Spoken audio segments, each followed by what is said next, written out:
From lost paintings to historical marvels thought lost forever, join me as I reveal to you 10 incredible yet accidental historical discoveries.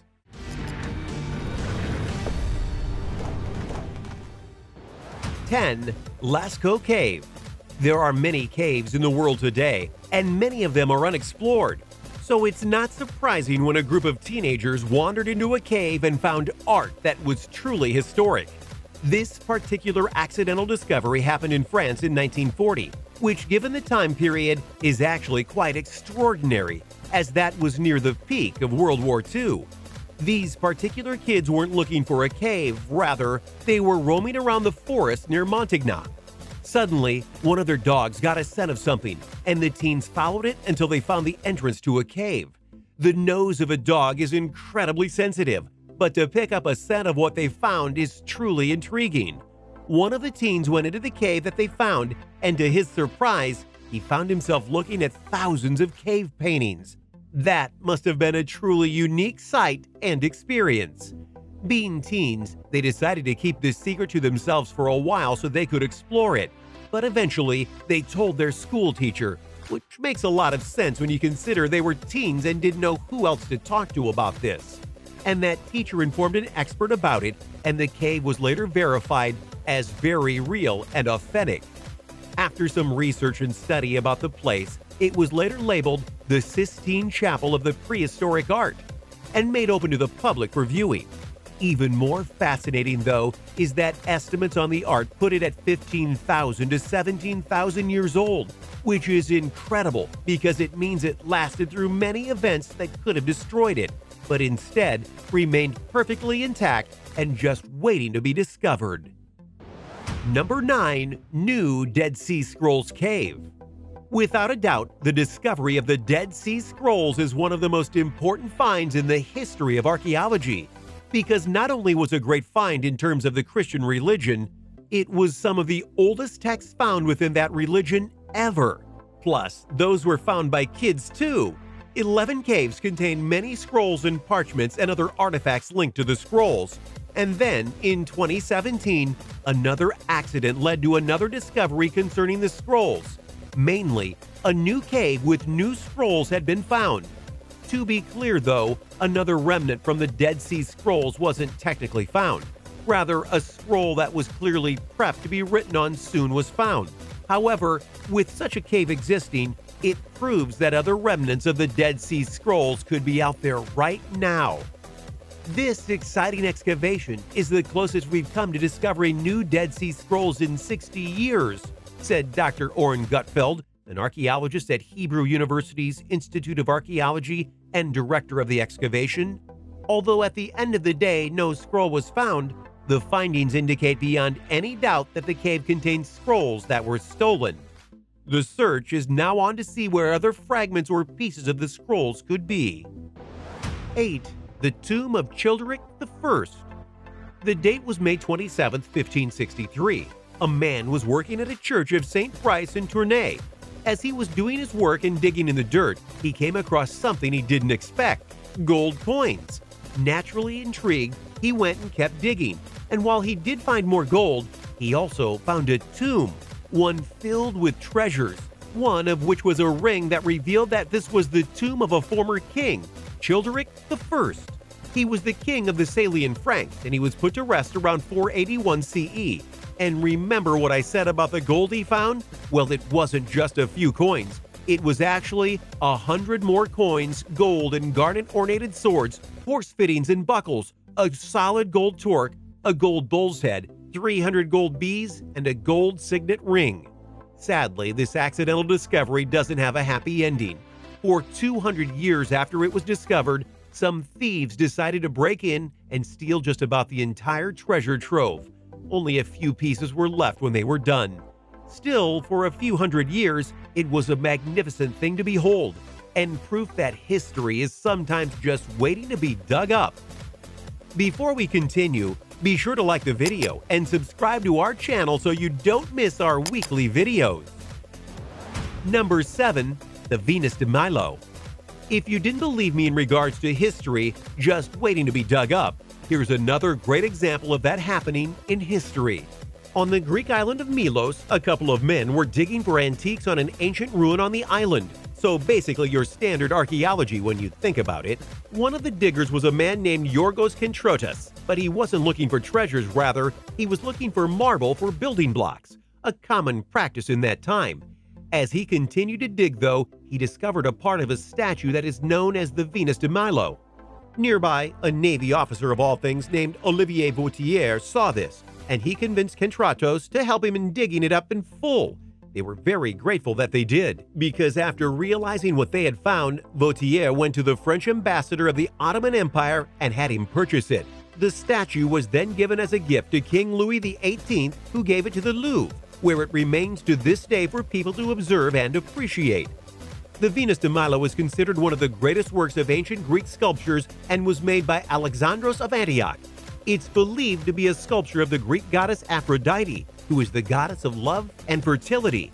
That being said, there is still some mystery around the Venus de Milo, because if you can't tell, somehow certain pieces of it are missing, mainly the arms.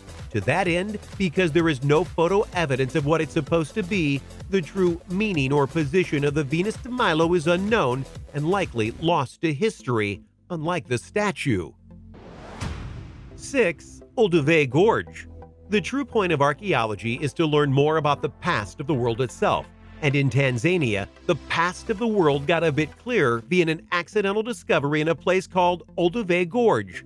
In the 1930s, a husband and wife duo of paleoanthropologists went to the gorge to do some digging, and when they did, they found the skull of an ancient primate, one that was said to be 25 million years old.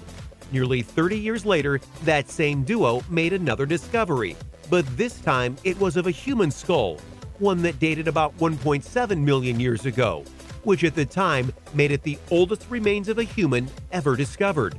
This gorge, for whatever reason, was a big site for remains, because over the next couple of decades, even more bones and fossils were found of humans and other creatures, including even older humans than the ones originally found there. All of this points to a simple thing that many have believed, that Africa, as that's where Tanzania is the place where humans first started to evolve. Number 5. A villa in my backyard. Imagine this. You're doing some work on your house, specifically the backyard. You're getting some electrical work done with some professionals. You realize that if you have wires above ground, it could cause problems, so you ask them to dig down and put them below. They comply, only for them to note a short time later that they found something. What kind of something? Oh, you know, an ancient Roman villa.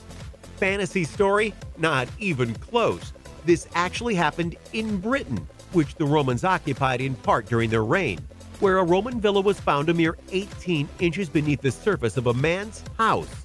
Not only was it there, it was mostly intact, complete with a mosaic that was there for all to see. What might be even more shocking is that when archaeologists got to take a look at it, they couldn't believe it was there either. It seems the history of Rome and Britain aren't as fleshed out as some people believe, and this discovery is said to have helped put the pieces together in terms of the history between these two great empires. 4. OTZI the Iceman. This is not meant to be a horror story, but rather a find that is honestly rather chilling.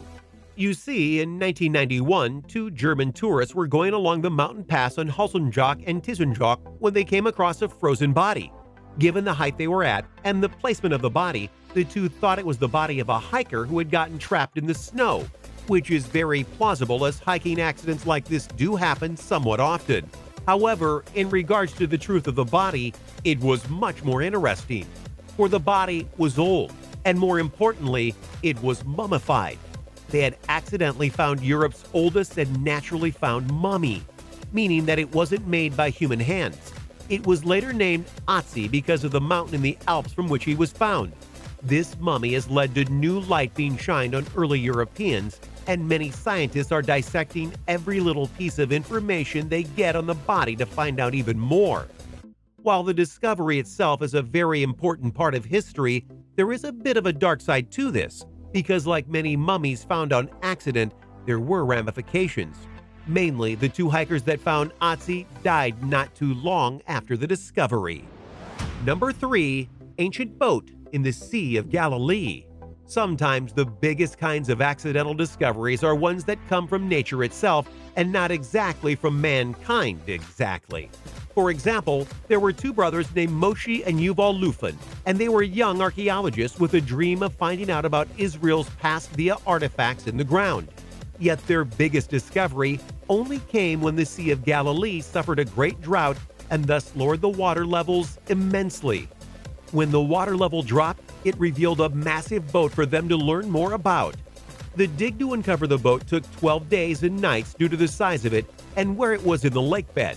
And when it was fully uncovered, it was everything that the brothers and the team who helped dig out the boat hoped that it was, because this was an ancient boat that the ancient Jews were paid to use on lakes like these. Plus, this was also the type of boat described by the Gospels in regards to when the disciples and Jesus were said to have crossed the lake.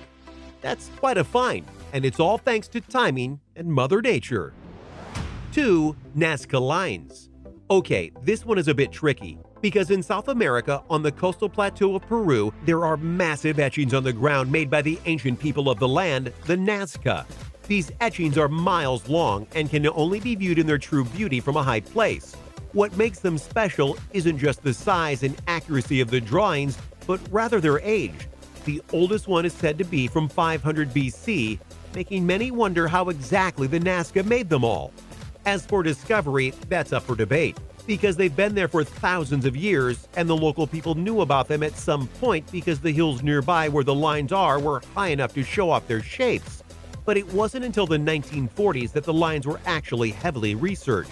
And despite the time that has passed since, we honestly don't have any more clues as to why or how the NAZCA lines were made or what their purpose was. Number 1. Rosetta Stone. History is filled with important discoveries and finds that changed the game, if you will, in terms of how the world looked at itself. And when it comes to the Rosetta Stone, this is a top-tier find, which makes it all the more incredible that it was found completely by accident. This all happened near the town of Rosetta. A group of soldiers were fortifying a fort when they decided to take down a certain wall. As they did, Pierre-François Bouchard found a slab of stone that was unlike anything he'd seen before, mainly because this stone had numerous writings on it. This was how the Rosetta Stone was discovered. Knowing they had quite the findings on their hands, they made to research it at length. The stone was dated to 2 BC, but just as important, the text on the slab wasn't one language, it was 3.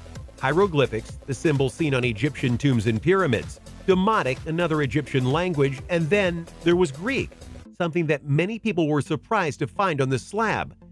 After Napoleon was defeated, the British got the slab, which led to Jean-François Champollion and Thomas Young examining and deciphering it all. Through the Greek part of the text, they were able to translate both sections of the Egyptian text. To be clear, this was a major breakthrough in the world of history. At the time, the hieroglyphs and Demotic languages were basically gibberish to those who weren't Egyptian, and even some Egyptians couldn't read them as it was a dead language of sorts. The Rosetta Stone changed all of that. We now know great chunks of Egyptian history because we're able to read the memories of the past.